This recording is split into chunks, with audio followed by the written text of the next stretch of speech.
'cause I'm where I wanna be, boy, where I want to be. 'Cause it's where I wanna be, boy. I'm right here and you with me. 'Cause it's where I wanna be, boy. Hey, hey, hey. 'Cause it's where I wanna be, boy. Come on, come on. I'm looking. Tarsha Jones is a name more known to die-hard New York or East Coast radio listeners. Her radio show, Miss Jones in the Morning, was very popular, and while on air, she built a reputation as a bars none, round-the-way radio personality. Her aura is reminiscent of Wendy Williams, but unlike Wendy Williams, Miss Jones not only had an on-air presence dishing on major recording artists, but she also had a previous career as one.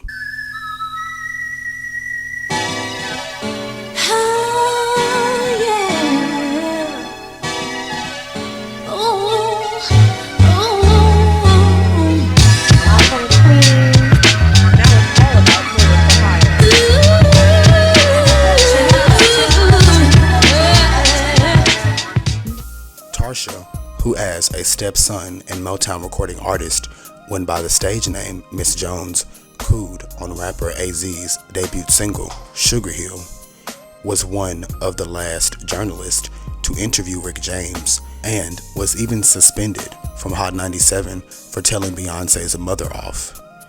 From hustling as a college student studying music to losing her parents and depending on music for survival, to then having her hip-hop infused sound bidden by Diddy, Miss Jones has led a life worthy of airtime and has a catalog more music lovers should listen to.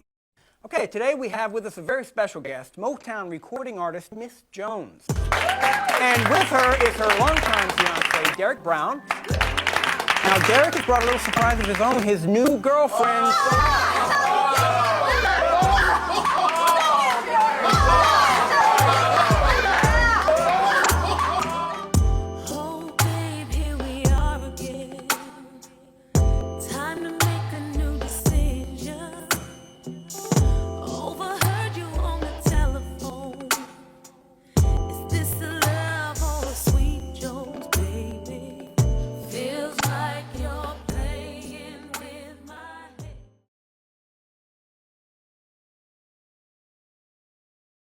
This is all I have to say. Baby, don't front on me. You're fronting on me. No, baby, I'm asking you. Oh, baby, don't you never.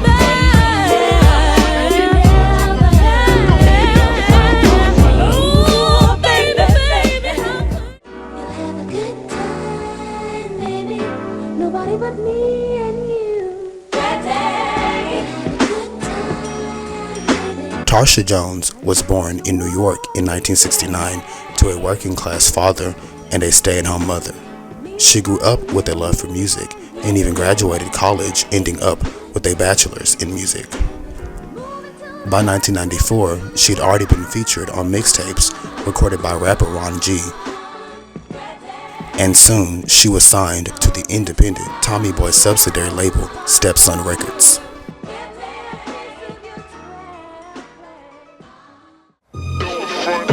Ooh, yeah. During the spring or summer of 1994, Stepson released her first single, entitled Don't Front. Billboard magazine called the single a shiny R&B and hip-hop bauble, primed for a massive multi-format breakthrough.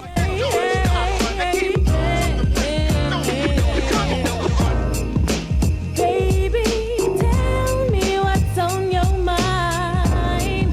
Just the other day, everything was so fine. And if I'm the only woman, you know I would. I can't remember. You used to tell me that you love me every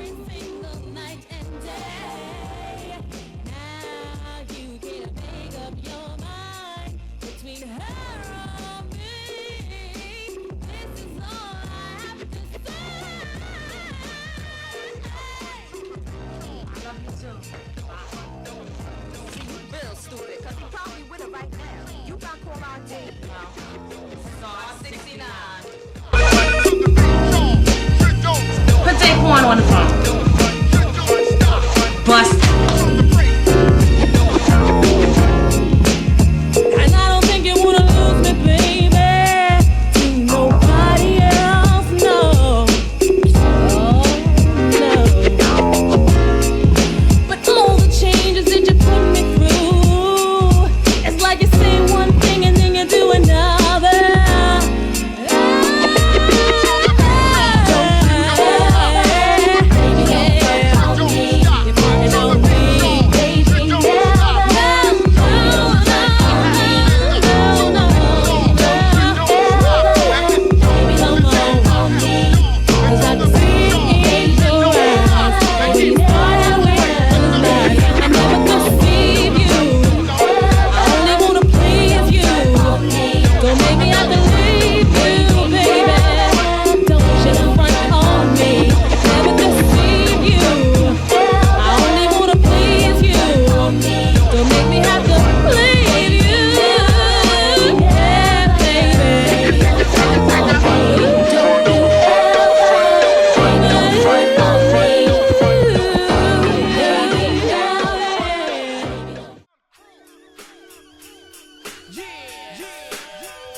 Once again, it's the youngest in charge. Back in 1984 with Miss Jones. And come on. What you say?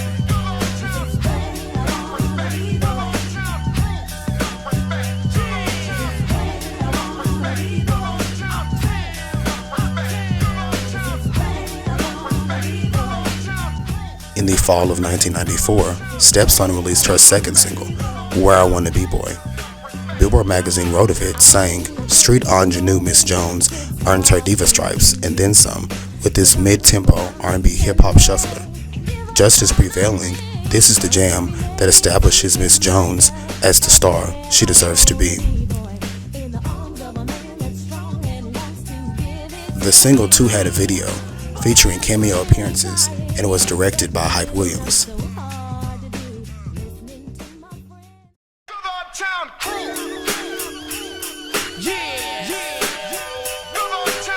Once again, it's the youngest in charge. Back in 1984 with Miss Jones. And come on. What you say?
Cause it's where I want to be, boy. Are you where you want to be, boy? Are y'all where I want to be, yo? Are we where we want to be, yo? Come on. Oh, yeah.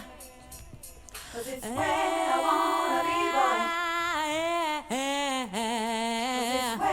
wanna be, boy. Come on now. Sing it, baby, with me. I wanna be, boy. You and I wanna be, boy. Well, let's get with the kissing, with the loving, get with the kissing, with the loving. Where I wanna be, boy. Yeah, where I wanna be, boy. Yeah, yeah.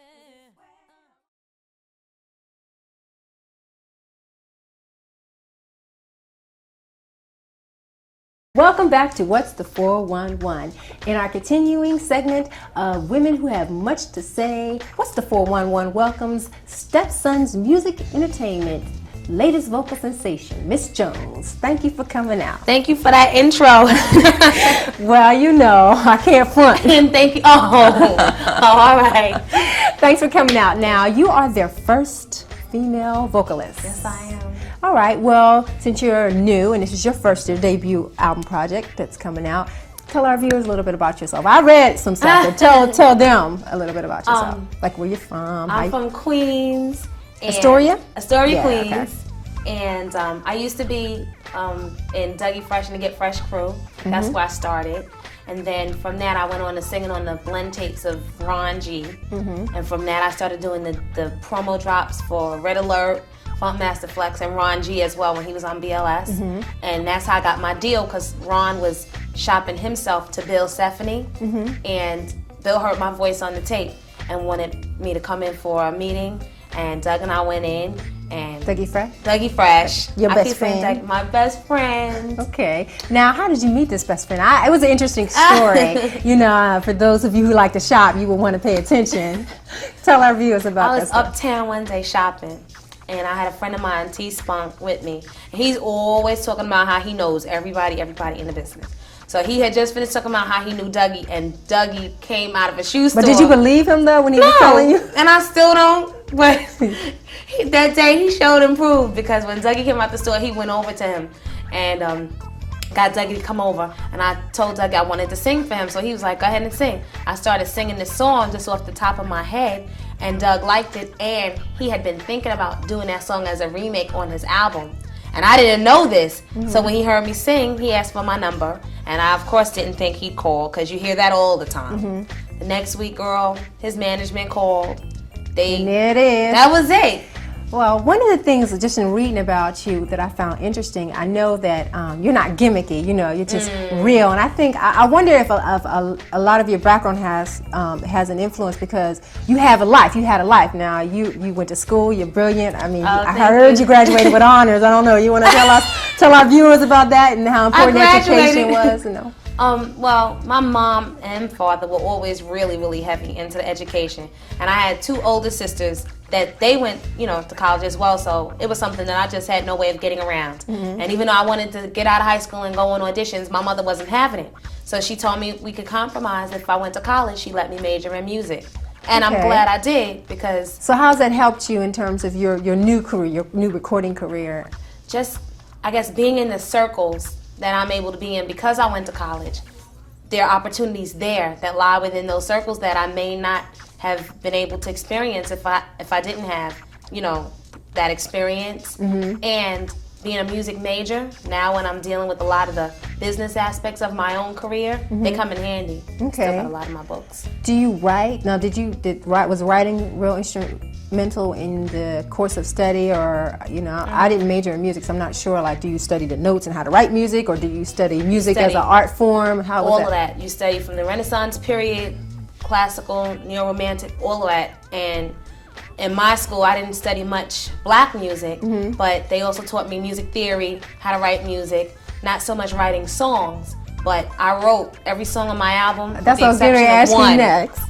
Okay. I wrote everything, and I just got into that, you know, that's something that Dougie always pushed me to do. That's really important, especially when it comes to getting the most, when you're talking about publishing. Oh, of course. That money that can come in on that way as well. It's really important. That You want to see as much of that dollar as you can. I heard that. And I also like, if you write your own music, to me, it will be easier when I do shows to be able to perform something that I was actually feeling at one time in my life. Well, speaking of feeling at one time in your life, we're going to talk about this. She goes. Debut single of yours entitled "Don't Front." Now, was that a cut that you wrote? That was a cut that was brought to me. It was already written. The hook was already written, but you could relate. I know. I rewrote the lyrics. Okay. And I kept the hook. Okay. And all right. The reason I went back. Wait, no, I didn't even go there. Don't try to trip me up. What she's trying to say, y'all, is that we're gonna before we close out, we're gonna show you her video entitled "Don't Front." And of course, well, tell them what the video's about. No, tell them what the video's about. The video is about me and my boyfriend, and it's supposed to just be me and him. And I have a feeling that there's somebody else, but I never really, you get that feeling, but you never get any concrete evidence. Or your girlfriend see it, but you just still in love, just so in love. That's what I'm talking about. So I beep him. I always wait for him to return my beeps. He takes forever. And this one day he returns my beep, and my girlfriend says, he probably with her right now. Do you have caller ID? And I say no, and then we go star 69. And that's a new feature on the phone. Hey, y'all, listen up. They know. You might want to use it. I star 69 and bust him red-handed. Now, I had to address something to her because at the end of the video, she goes back to the brother. And I was like, why'd you go out on her sisters like that? You talk about "Don't Front," but then you go back to his behind. I did it for a twist, Nat. Because, all right, y'all can sit there all y'all want and act like y'all don't go back. I'm weak. No. All right, well. We go back sometimes. See, now we can't front. Because we do go back sometimes. I ain't going back. No, but yeah, well, for those of you who don't know what we're talking about, we're going to close out and go directly into her video entitled "Don't Front." Thank you for coming out. It's been fun, and we can look for your single's out now. Your album's forthcoming. September. Are you on the road, or are you? I'm about to get on the road right now. Doug and I are working out the smoothest promotional tour that we can because I'm still finishing up the album. I have about 3 more tracks to go. Okay. So when you're doing a show in the Metro New York area, let us know. We'll let you know. We're going to let everybody know. And good. Please come back.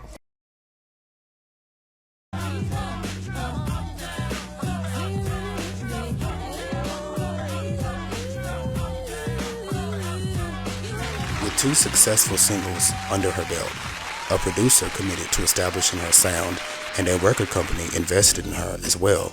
By the holiday release of her and Horace Brown's rendition of This Christmas, it would take something as wild as an album cancellation to mess this up. And that is exactly what happened. I used to be a member of Dougie Fresh and the new Get Fresh crew. And after that, I started singing on Ron G's mixtapes. And Ron is the one that actually walked my tape into Stepson's office, and Bill Stephanie signed me. So who are some of the people you had an opportunity to work with on your LP? T-Rock, he co-writes like all my songs with me. Chill Will, he produced Where I Want to Be Boy along with Ron G. Barry B and Dougie Fresh executive produced like the entire album. So. Well, congratulations. Thank you. It'd be great if you could do another song for us later. I'd love to. Well, let's hear it from Miss Jones. In mid-1995, Stepson merged with the Warner Music Group distributed label, Interscope, in order to be more competitive. According to a July 1995 article, the title of her then soon-to-be-released album was Love Jones. It is likely she got lost in this shuffle, as the August 1995 release date specified in this article never happened. Although never released, the track list is available on Discogs, as one of its users has an ultra-rare advanced release cassette copy of the album.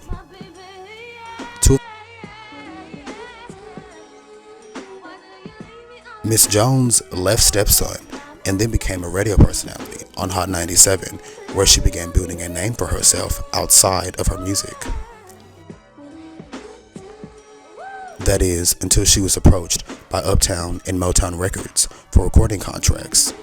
She signed with Motown, and her professional recording career resumed in 1997.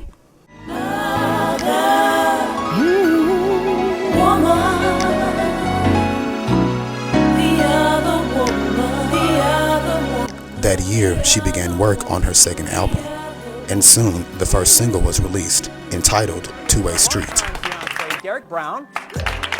Now, Derek has brought a little surprise of his own, his new girlfriend.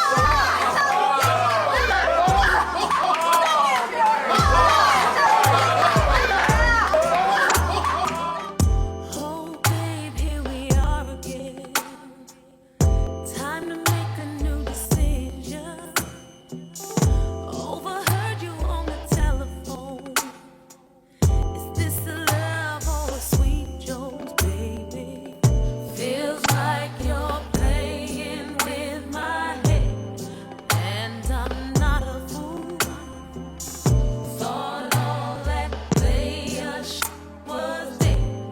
Gotta lay down some rules.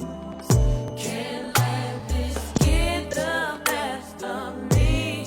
Not gonna lose my cool. All I wanna do is love you. Why can't you see? All you keep saying is I don't mind giving up, but you gotta give it back to me. Said you gotta give it back. I don't mind giving up, but it's gotta be a two-way street. Gotta be a two-way street, baby. I don't mind giving up, but you gotta. Billboard wrote of the single, calling it a "tell it like it is" female anthem, demanding equality in a relationship. The review went on to note her cool vocal delivery, which was the key element in a hit-bound single that raises the standard for Jones's Jeep Diva competitors. And you ain't even home. What if the tables would turn? Would you keep going back just to get by? You're double talking me to that. Oh, yes, you are. Oh, 'cause what you do ain't what you say. Say it's my fault. You used to treat me like your queen. What did I do wrong? All I wanna do is love you, but it won't be complete if it can't be a two-way street.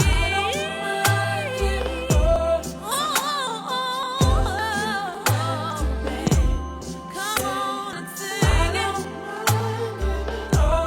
Said I don't mind. Gotta be a two-way street for you and me. Oh yeah, babe. Oh, I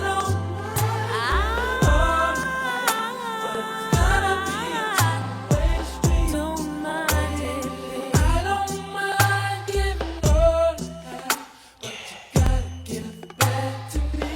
I really don't mind, baby. I don't mind giving up. It's gotta be a two-way street. Gotta be a two-way street. Tell us, Derek, what made you do this? What is going on? Hey, listen, it's a two-way street. You know, I tried to make the relationship work. I was always there for her, and you know, she just never had any time for me. It seemed like her career is more important than me. Gotta be a two-way street. What am I supposed to do? And there's nothing more.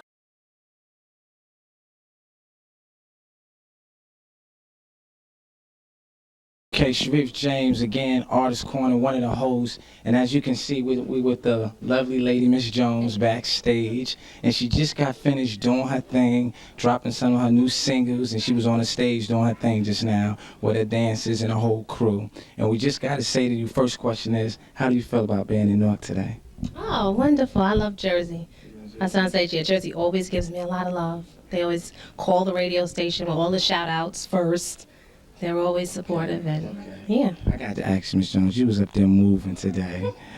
What make you move the way you was moving, and how do you, like, you know, y'all put in a lot of practice, you know, because y'all just added a lot of flavor to the songs. Tell us a little about that. Thank you. I'm sure my dancers would be glad to hear that.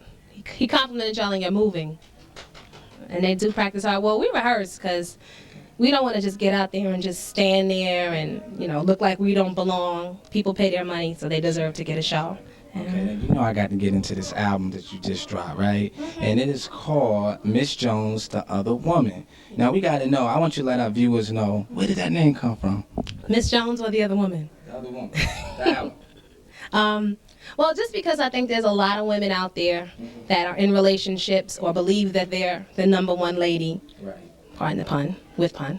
And they're really not, but they don't find out until way in the relationship where their feelings are involved. And I wanted to kind of write material for situations like that. Okay. Sometimes people can find some answers in music and in lyrics, so I definitely watch enough Jerry Springer to know that there are women out there that are the other woman. So. Right. So you put a lot of creative in it, yeah. A lot of thinking and planning into your album yourself. Oh yeah, definitely. I'm a control freak. So. Oh, well, yeah, that control freak. But she was definitely controlling things on stage. Let me just say this to you. We see that you featuring some of your guest artists, Big Pun. Yeah. You got Mobb Deep. You got Jazz, Craig Mack, and Dougie Fresh. Yeah. The old Dougie. Okay. Tell us a little bit about working with Big Pun. How was that working with her? And he's like a platinum artist right now, so now it was real exciting. Tell us about it. But equal to go platinum. Pun was, I don't know, that was the most interesting experience because we were trying to get the record done several nights, and for a number of reasons, we'd go to the studio and the reel wouldn't be there.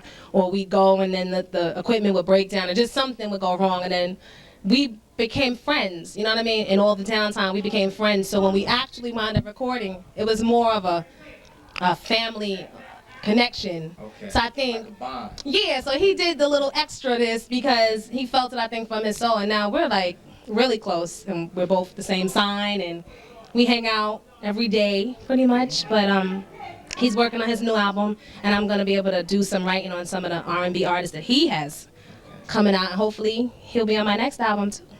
So one opportunity leads to another opportunity, huh? So you put a lot of preparation into this project. Oh yeah. How long did it take you, launch, man? Let our viewers know how long it actually took you to actually get this completed and done.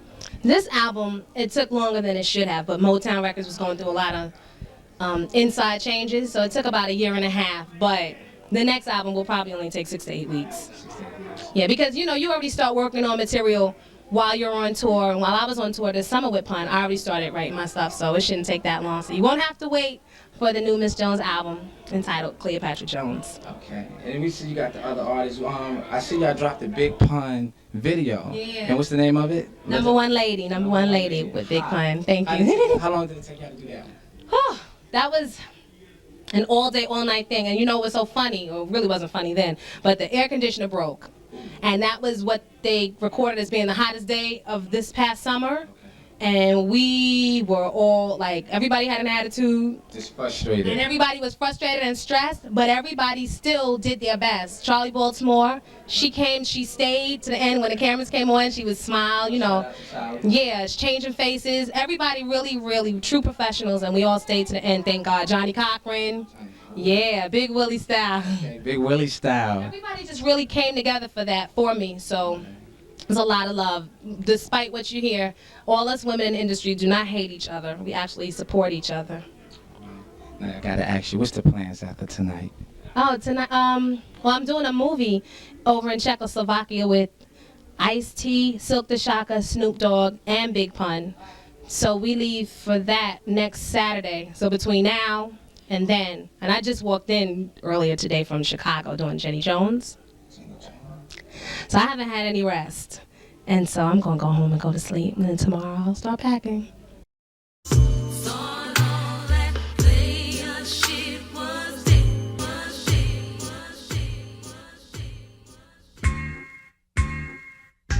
Yeah, right. Here we go again. Two-way street, what, part 2? The bullshit continues? Honey, you heard wrong. I ain't tryna get my swerve on. All I want is you with your panties and your shirt on. Word on, that's enough.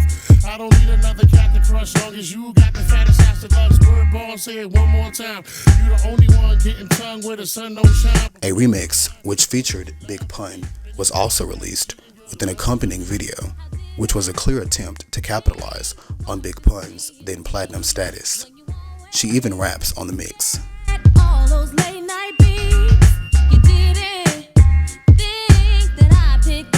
phone.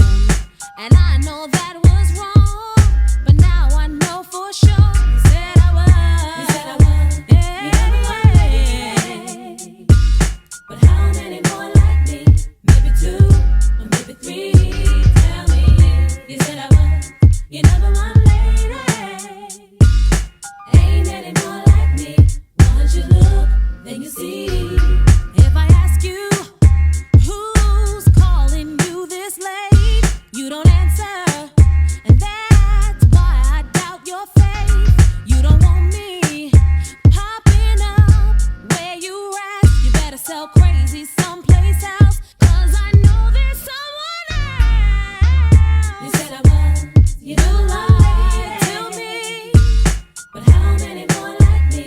It's hard to believe you deceive. You never mind, lady. Oh, number one. Ain't many more like me. Big punch. Big. Hold up, let me explain. I know that I'm in trouble, boo.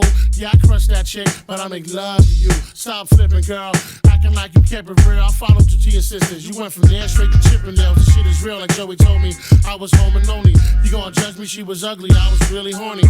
You don't even hold me no more, call me at all, except to go to the store, fix a hole in the wall. That ain't even fair. Didn't I give you cheddar to weave your hair? People stared and thought you was a model or a millionaire, but now it's over. And you ain't crying for this thug, nigga. Farewell, love. Keep the diamonds and the love letters. And that's the truth, the whole truth, and nothing but the truth. Handle the truth. What you got to say for yourself A now? whole lot to say for myself. You better watch your mouth. What? Love letters and checks, I see frames, it's all the same. Tried to control the game with your ball and chain.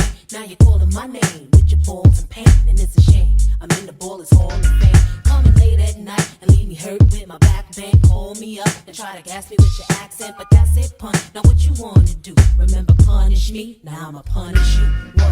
And you don't stop, number one lady, and you won't stop. Miss Jones, and she won't quit. Big pun, that's the real shit. What? Cuban linked up in here. She's my number one girl. You're my number one lady. Punish me now, baby. You're my number one lady. Punish me, my man. You said I was, you never mind, lady. Hello. Johnny. Tarsha? Are you sure? Johnny, where you at? I'm running late, but I will be there. You can count on it. I'm on the way to court right now. Put that clown phone on the phone. It's for you. How is this? Hello? Who this? The main mix of the single also had a video, and it peaked at number 62 on the pop charts, over 10 positions higher than her last entry on the pop charts. It seemed Miss Jones just might break through, but her second single, which was sure to follow this trend of charting higher on the pop charts, never really came. The real old school. I'm talking about Mickey Howard, Phyllis Hyman. This next song is called Love Under New Management by Mickey Howard. Alright? And I dedicate it to her. So, we're gonna kick it like this. With a 90s twist. Experience is a good teacher. Yeah. Alright? She did make appearances, such as this one on the BET program Soundstage, where she sang her cover of Nikki Howard's Love Under New Management. She also did an interview with Artist Corner, where she revealed interesting tidbits of the album's production. In the interview, she also mentioned her second album, which was to be entitled Cleopatra Jones. It, much like her first album Love Jones, was never released, and it is unclear whether or not it was even recorded. She was dropped from the label at some point, as Motown's glory days became a thing of the past as soon as Berry Gordy signed the rights to his company away. Motown was likely in search of a leading female artist of sorts, and a peak position of number 62 sounds good to regular folk, but to record executives hell-bent on sales, and it is modest at best. Once again, she turned to radio, and she did sing occasionally, but The Other Woman was her final error as a recording artist. Miss Jones was a full-on radio personality and was the first black woman to have her own hip-hop oriented radio show on Hot 97, Miss Jones in the Morning.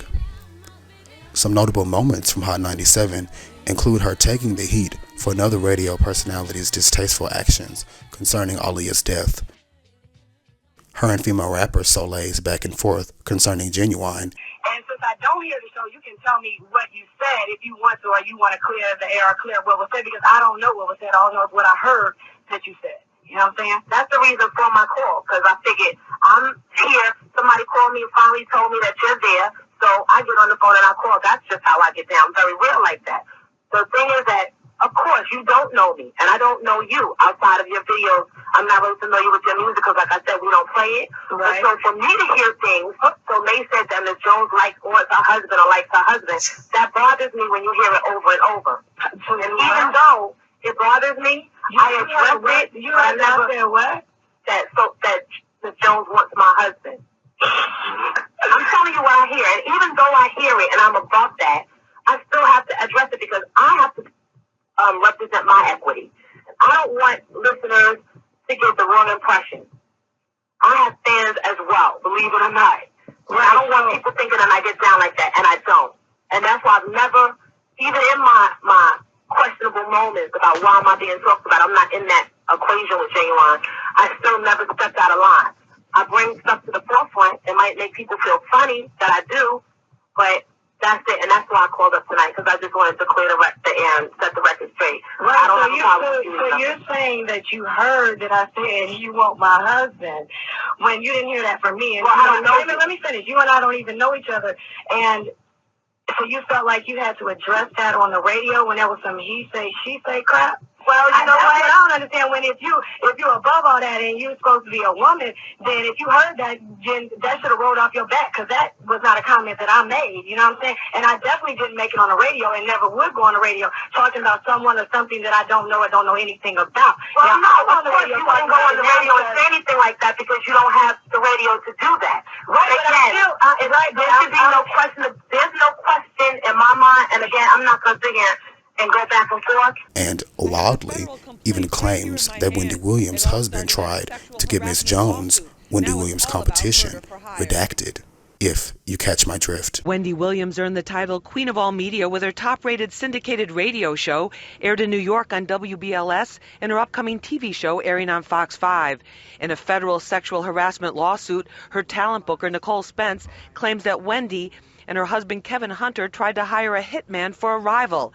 Ms. Spence recently learned that defendant Hunter had asked a male employee who was working at the company at the time to help him find someone to kill rival radio personality Tarsha Jones, also known as Miss Jones on radio station Hot 97, because he was apparently angry over some comments that Miss Jones made about his wife on the air.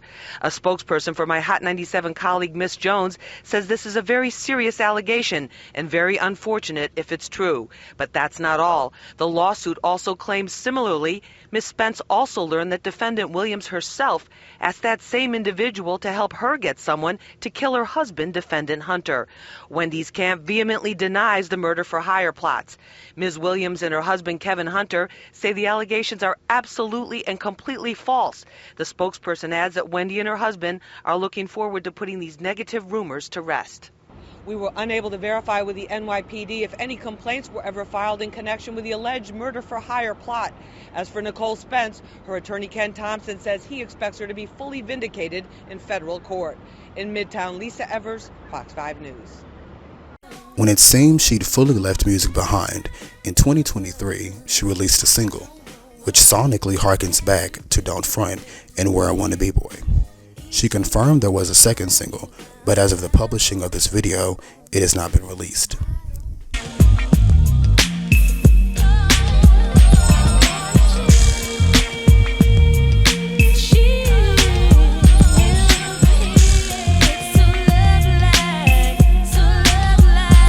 It is a wonder why she never reached the heights of an Adina Howard or Mary J Blige, as she had the attitude, vocals, and personality for superstardom.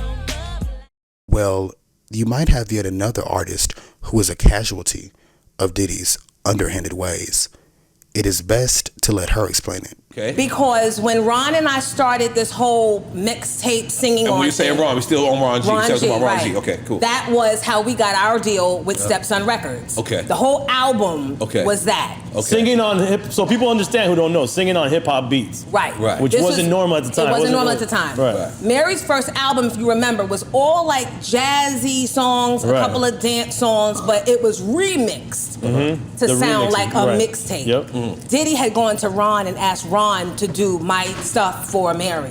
Wow. Ron said no because Miss Jones is my artist, and that's the style I'm using for her. Right. Diddy went behind his back. Like, they just recently started speaking again.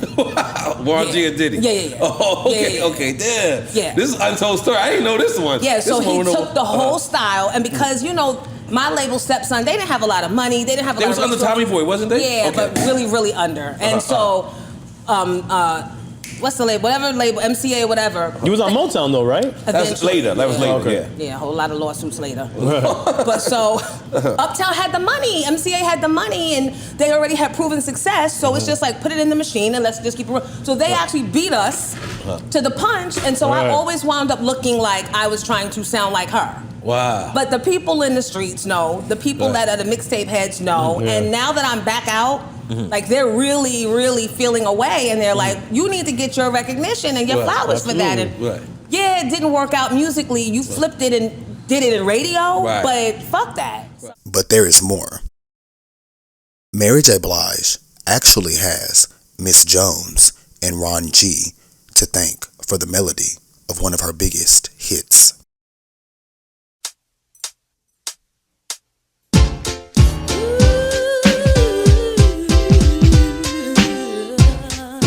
Real Love, recorded by Mary J Blige, is an exact replica of a track on rapper Ron G's mixtape, which featured Miss Jones.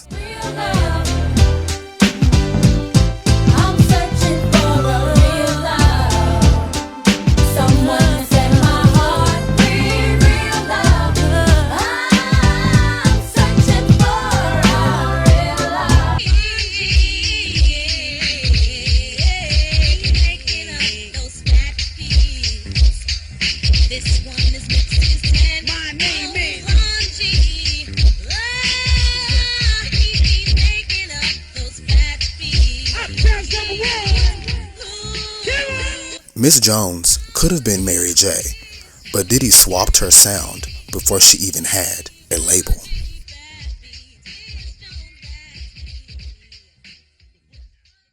So in summary, she was doing mixtapes with a rapper.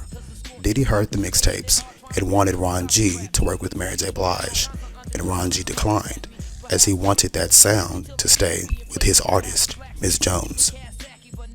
Well, considering I am making this video and Miss Jones has not had a hit since 1998, I think you all know what happened. Diddy took the very elements of Miss Jones's hip-hop soul sound and melded them with Mary's, specifically on her remixes in the mid-1990s. The sound you hear on the Love No Limit remix is one she pioneered before she even had a charting song. That is, according to Jones herself. The chief reason she did not pop off is because when she had the opportunity to become Mary's label mate, she declined and went with Motown.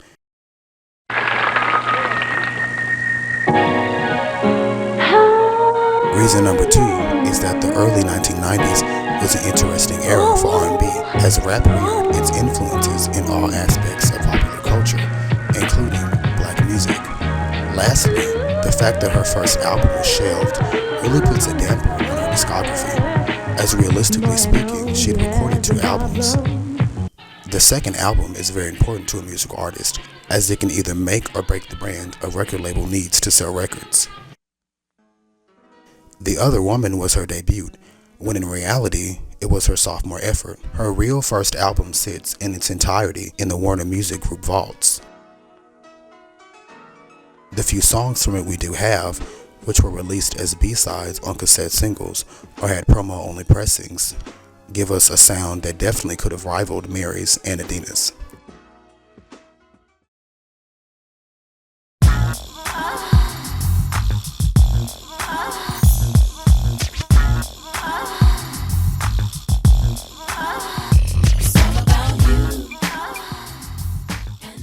All in all, Miss Jones, despite her lack of name recognition, was a 90s R&B star and deserves her flowers for being the soundtrack to an era that is with each passing year slipping further away.